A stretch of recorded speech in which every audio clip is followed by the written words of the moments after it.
Bonjour mes amis et bienvenue à la bibliothèque de Madame Rizzo. Aujourd'hui, on va lire Marley va à l'école par John Grogan. C'est le premier jour d'école. Cassie a étalé toutes les affaires dont elle aura besoin en classe. Crayon à mine, oui. Crayon de couleur, oui. Règles, oui. Feuille de papier, oui. Marley est prêt pour le grand jour lui aussi. Devant la porte d'entrée, il a étalé toutes les affaires dont il aura besoin. Os, ouf, jouets qui couinent, ouf, biscuits à saveur de foie, raf, couverture préférée, ouf. Bébé Louis s'approche à quatre pattes. Malé aussi veut à l'école, s'exclame-t-il. Maman regarde Marley qui agite la queue près de la porte. Pas question, mon cher Marley, dit-elle. Absolument hors de question, ajoute papa. Tu es un petit rigolo, dit Cassie en caressant la grosse tête de Marley. L'école, c'est pour les enfants, pas pour les chiens. Marley penche la tête et gémit doucement. Cassie est sa meilleure amie et il a l'habitude de la suivre partout, au parc, au terrain de jeu, chez grand-maman et même dans son lit. Prends ton sac à dos, dit maman. Il ne faut pas être en retard. Wouf, wouf, lance Marley tout en saisissant sa laisse. Il saute sur ses pattes arrière et exécute une petite danse près de la porte. Ouf, ouf, lui répond maman. Inutile de sautiller, tu t'en vas dans la cour. Comme ça, tu ne pourras pas t'attirer d'ennui. Bonne idée, déclare papa. Sur ces mots, la famille accompagne Cassie à l'école. Marley ne reste pas longtemps prisonnier dans la cour. Il se met à creuser. Il creuse, creuse et creuse encore, projetant la terre derrière lui. Un énorme tas finit par se former. C'est le mont Marley. Et hop! Les soucis de maman et les narcisses de papa s'envolent dans les airs. Les plants de carottes de Cassie virevoltent de tous côtés. Il y a maintenant un joli petit tunnel sous la clôture. Marley se couche à plat ventre, pousse avec ses pattes arrière, se tortille et agite la queue à gauche et à droite. Il parvient à se glisser de l'autre côté. Hurrah! Vive la liberté! Le nez au sol, Marley se rend jusqu'au trottoir. Il regarde de chaque côté. La voie est libre. Puis, il suit l'odeur de Cassie jusqu'à la porte de l'école. La porte est grande ouverte. Il m'attend, se dit Marley. Il entre sans hésitation. Il marche à petits pas le long du corridor et s'arrête devant chaque salle, à la recherche de sa chère Cassie. Il regarde dans la photocopieuse. Elle n'est pas là-dedans, se dit-il en prenant tout de même le temps de laisser sa carte. Marley passe à la cafétéria, où les cuisinières s'affairent à préparer le repas. Il ne trouve pas Cassie, mais il aperçoit un bac rempli de saucisses. Je veux bien y goûter, merci. Hé, tu n'as rien à faire ici, s'écrie l'une des cuisinières. Allez, oust, rentre chez toi.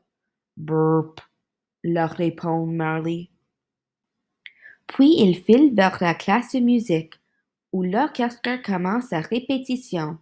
Elle n'est pas ici non plus, pense Marley, qui tient tout de même à participer. Dans la salle de séance, Marley ne trouve pas Cassie. Par contre, il y a une cage qui contient 10 souris blanches. Hé, qu'est-ce que vous faites là? Un coup de patte sur le côté, un coup de mousseau vers le haut et Marley ouvre la porte de la cage. Les souris s'enfuient dans tous les sens.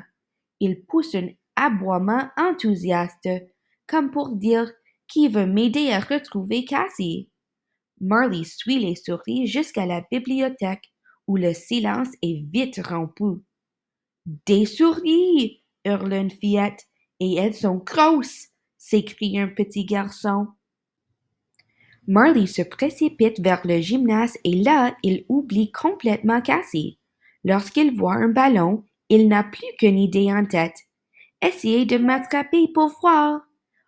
Hola! Crie le professeur. Hé! Crient les enfants. Notre ballon! Reviens ici! Mais Marley ne revient pas. Il fonce dans le couloir, tourne le coin en dérapant, fait une culbute puis glisse tout droit dans la classe de mathématiques de Madame la Jeunesse. L'enseignante écrit au tableau, puis se retourne en plissant les yeux derrière d'épaisses lunettes. Ça, par exemple, s'exclame-t-elle, nous venons de recevoir un message annonçant qu'un animal sauvage en liberté circule dans l'école. Si vous croisez cet animal, n'approchez pas. Il peut être dangereux. Oui, madame la jeunesse, répondent les élèves. L'un d'entre vous l'aurait-il vu? Non, madame la jeunesse, répondent les élèves. Mais enfin, tous l'ont vu. Et font en sorte que leur enseignant ne remarque pas sa présence. Lorsque la cloche sonne, Marley dresse les oreilles. Il entend les cris de joie des enfants qui s'amusent dehors. Il aime ces cris de joie plus que tout au monde. Il se dirige immédiatement vers la cour. Pas si vite, garde-main, gronde une voix derrière lui. Hé, c'est Madame Lefort, la directrice. Elle saisit Marley par le collier et lit l'inscription sur sa médaille. Ah, le chien de Cassie. J'aurais dû m'en douter. À l'aide d'une corde, Madame Lefort attache Marley au radiateur. Au coin, ordonne-t-elle, j'appelle tes parents. Mais lorsque la directrice revient 2 minutes plus tard, il ne reste plus qu'un bout de corde imbibé de bave de chien. Quel garde-main! S'écrie-t-elle. Le voilà! Il se dirige vers le terrain de jeu, crie le directeur adjoint, Monsieur Taillon. Je vais le faire décamper, lance le professeur d'éducation physique. Il ne m'échappera pas, crie Madame Lefort en scellant les poings. Attrapez-le, hurlent les cuisinières. Les adultes pourchassent Marley sur le terrain de jeu. Ils le pourchassent dans le tunnel, parmi les pneus et sous les cerceaux. Ils pourchassent sur le portique d'escalade et au bas de la glissoire. Ils le pourchassent devant les balançoires et autour du jeu de bascule. Enfin, ils le pourchassent jusque dans les bras de Cassie. Marley, s'exclame Cassie, tout heureuse, tu es venue me rejoindre à l'école? C'est ton chien? Demande le directeur adjoint. Il me semble que je le connais, dit Cassie. Ah, te voilà! S'exclament maman et papa. Vilain chien, Marley.